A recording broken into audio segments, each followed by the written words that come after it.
YCP social media అనేక ఆరోపణలు చేస్తూ ఉంది. వీటన్నిటికీ సమాధానం చెప్పాలనే ఈ యొక్క విలేకరుల సమావేశం. అవిలేష్ శ్రీకాంత్ జైలులో ఖైదీలో ఉన్న యువకుడు. ఆ యువకుడికి పెరోల్ కావాలని వారి తండ్రి, వారి సోదరుడు నా వద్దకు వస్తే నేను ఇచ్చినటువంటి లేఖ.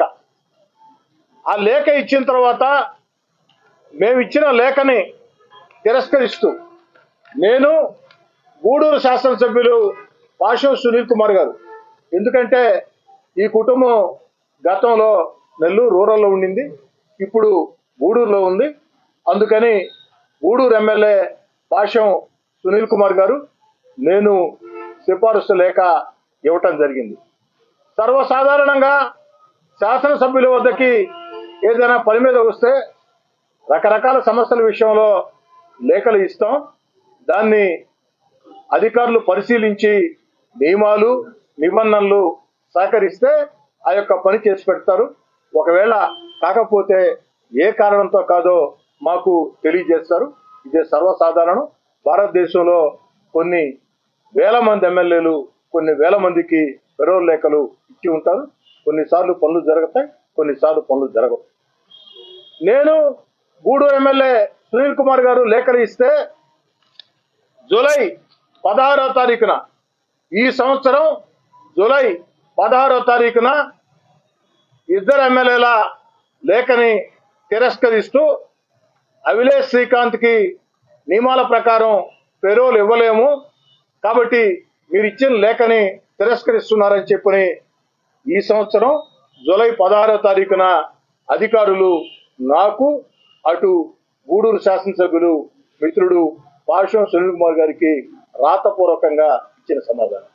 అయితే ఒక పెరోల్ విషయంలో ఇద్దరు శాసనసభ్యులు మానవతావాదంతో పరిశీలించి న్యాయం చేయమని లేఖ ఇస్తే అధికారులు తిరస్కరించారు. వారి కారణాలు వారికి ఉంటాయి. మరి ఆగస్టు 30వ తారీఖున అధికారులు పెరోల్ మంజూరు చేశారు.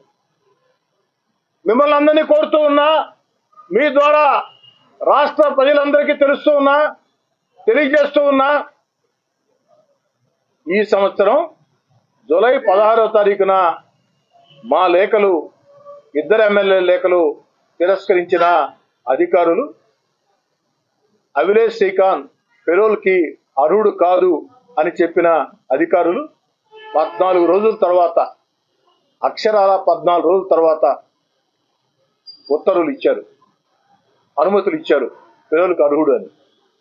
మా హోంమంత్రి హరిత గారు కూడా ఇదే చెప్తూ ఇద్దరు ఎమ్మెల్యేల లేఖలను తిరస్కరించిన 14 రోజులకి ఈ పెరోల్ ఎలా వచ్చింది అన్నది విచారణకి ఆదేశించాం.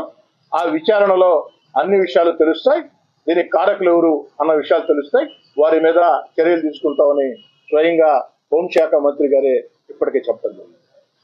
మరి లేఖలు ఇవ్వటమే తప్పని రూరల్ వైసీపీ ఇన్ఛార్జ్ అన్నారు.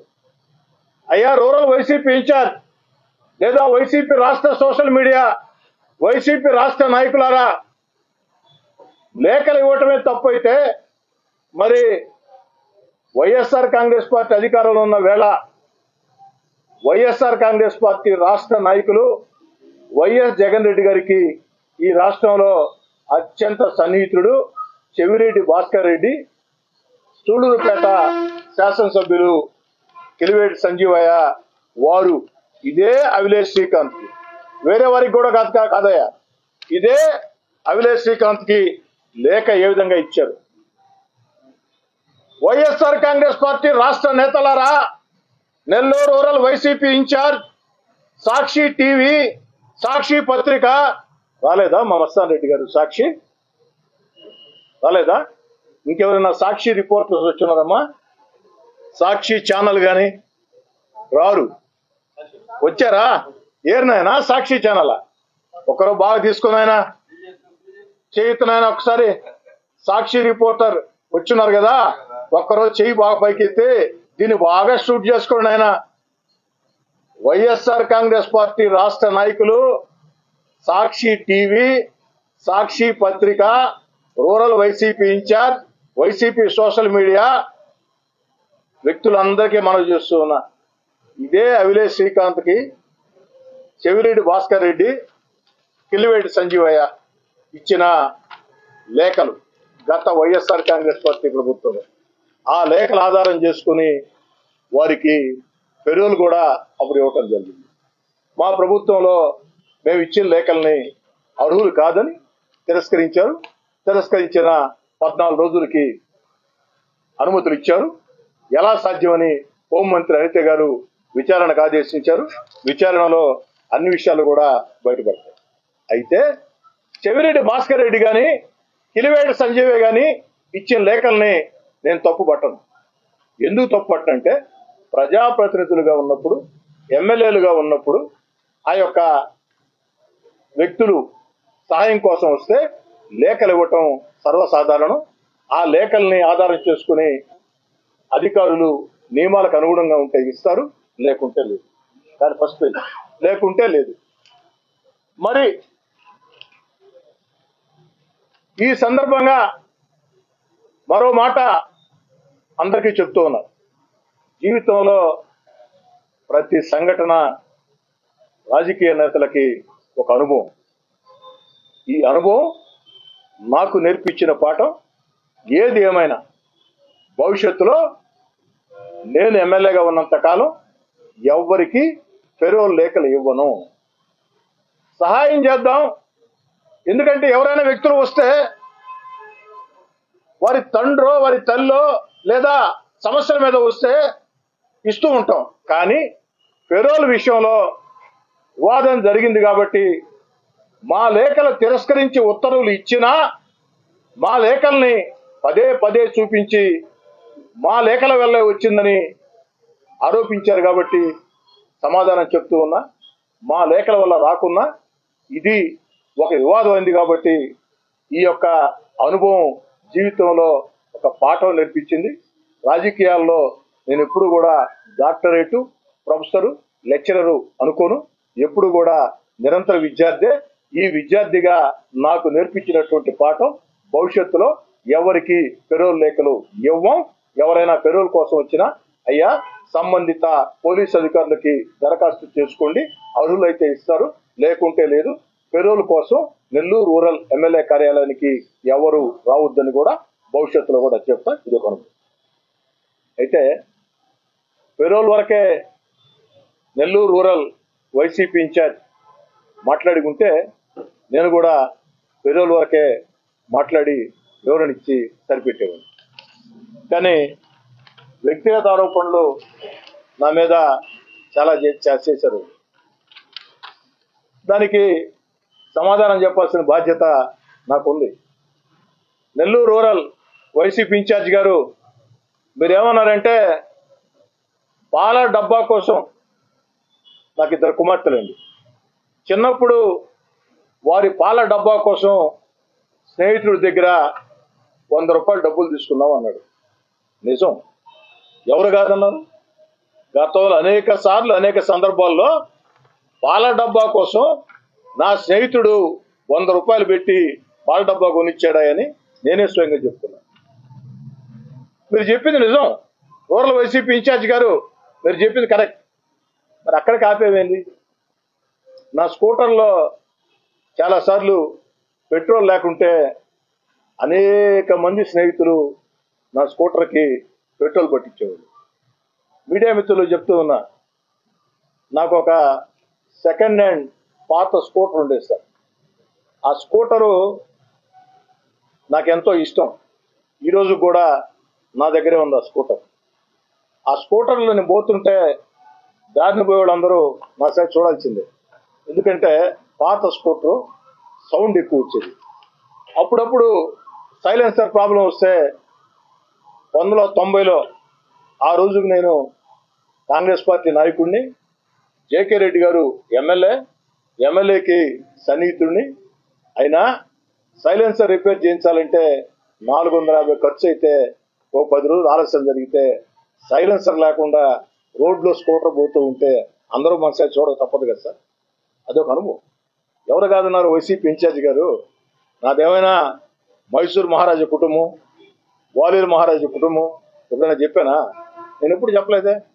నా తండ్రి ఎమ్మెల్యే కాదు, నా తాత మంత్రి కాదు, 100 కోట్లు 1000 కోట్ల ఆస్తులు ఉండే కుటుంబం కాదు, కష్టాలు నష్టాలు కన్నీళ్లు ఉండే ఓ సామాన్య మధ్యతరగతి రైతు కుటుంబం. నేనే అనేక సార్లు చెప్పా, దాంట్లో దాపరికం లేదు. ఇంకోటి కూడా, కోట్ర పెట్రోలే కాదు, పార్టీ కార్యక్రమాలకి హైదరాబాద్ వెళితే లాడ్జీలో ఉండాలంటే 90లో 150, 175, 200. మడత మంచంలో ఉంటే 10 రూపాయలు. మడత మంచాల లాడ్జీలో నేను నెల కాలాల పాటు ఉన్నా. మడత మంచాల లాడ్జీలో. ఎందుకు మడత మంచాల లాడ్జీ అంటే మధు 10 రూపాయలే దానికి. హోటల్లో ఉండాలంటే 150, 175, 200 కాబట్టి మడత మంచాల లాడ్జీ అయితే 10 రూపాయలు. ఇది కూడా చెప్పున్నానే, మర్చిపోయా వైసీపీ ఇన్ఛార్జి గారు. మరి మడత మంచాల లాడ్జీలో ఉన్నాం, కోట్ర పెట్రోల్ లేక స్నేహితుల సహకారం తీసుకున్నాం, వాళ్ళ డబ్బా కోసం స్నేహితుల సహకారం తీసుకున్నాం. అంటే ఎప్పటికి అలానే ఉండిపోవాలా? ఎప్పటికి అలానే ఉండిపోవాలా? జీవితంలో 2014లో నేను ఎమ్మెల్యేనైతే 2000 సంవత్సరం నాటికే, అంటే 14 ఏళ్ల ముందే నాకు రియల్ ఎస్టేట్ వ్యాపారం ఉంది. స్నేహితులతో కలిసి కాంట్రాక్ట్లు ఉన్నాయి. స్నేహితులతో కలిసి ఆ రోజే నాకు 2000 సంవత్సరంలోనే కారు ఉంది. 2003లో నా ఇంటికి 2 కార్లు వచ్చాయి. 2009లో సొంత ఫ్లాట్ వచ్చింది. ఇవన్నీ ఎమ్మెల్యే కాకముందే. మరి ఎమ్మెల్యే కాకముందు 14 సంవత్సరాల ముందు రియల్ ఎస్టేట్ వ్యాపారం ఉంది. చిన్న చిన్న కాంట్రాక్ట్లు ఉన్నాయి. ఇప్పటికీ అవి కొనసాగిస్తున్నాం. ఇప్పుడు ఆర్థికంగా స్థితిమంతులం కాబట్టి కొంచెం పెద్ద పెద్ద రియల్ ఎస్టేటు, పెద్ద పెద్ద కాంట్రాక్టులు స్నేహితులతో కలిసి చేస్తున్నాం. తప్ప అయ్యా రూరల్ వైసీపీ ఇన్ఛార్జ్ తప్ప? రాజకీయ దందాలు చేస్తే తప్పు, ఆర్థిక దందాలు చేస్తే తప్పు, వ్యాపారాలు చేస్తే తప్పు కదా. నేను ఆర్థిక దందాలు చేసి ఉంటే, రాజకీయ దందాలకు పాల్పడి ఉంటే 2023లోనే, అంటే వైఎస్ఆర్ కాంగ్రెస్ పార్టీ అధికారంలో ఉన్న వేళ 18 నెలల ముందే సాక్షాత్తు ముఖ్యమంత్రి గారితో విభేదించి, ఆనాటి ముఖ్యమంత్రి జగన్ రెడ్డి గారితో విభేదించి, జగన్ రెడ్డి గారిని ధిక్కరించి 18 నెలలు వీధుల్లోకి వచ్చి పోరాటాలు చేశా. మరి రాజకీయ దందాలు చేసి ఉంటే, ఆర్థిక దందాలు చేసి ఉంటే, మీ ముఖ్యమంత్రి జగన్మోహన్ రెడ్డి, ఆనాటి ముఖ్యమంత్రి జగన్మోహన్ రెడ్డి గారికి వ్యతిరేకంగా వీధుల్లోకి వచ్చి పోరాటం చేస్తుంటే ఎందుకు నా మీద చర్యలు తీసుకోలేదు? ఆర్థిక దందాలకి పాల్పడలేదు కాబట్టి, రాజకీయ దందాలు చేయలేదు కాబట్టి, మీరు భూతద్దం వేసుకొని ఎతికినా ఎక్కడా కనపడలేదు కాబట్టి, ఒక ముఖ్యమంత్రితో విభేదించిన తర్వాత మీడియా మిత్రులు అడుగుతూ ఉన్నా, మీడియా ద్వారా ప్రజలు అడుగుతూ ఉన్నా, నేను రాజకీయ